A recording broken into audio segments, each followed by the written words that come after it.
Alrighty, this is Wayne with WGWI News.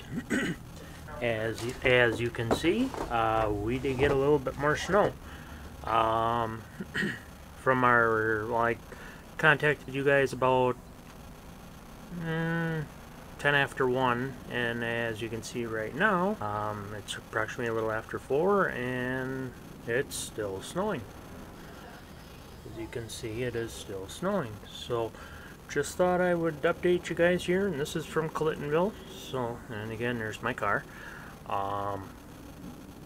Luckily there hasn't been too many serious accidents. There's a couple on the scanner, but nothing around here.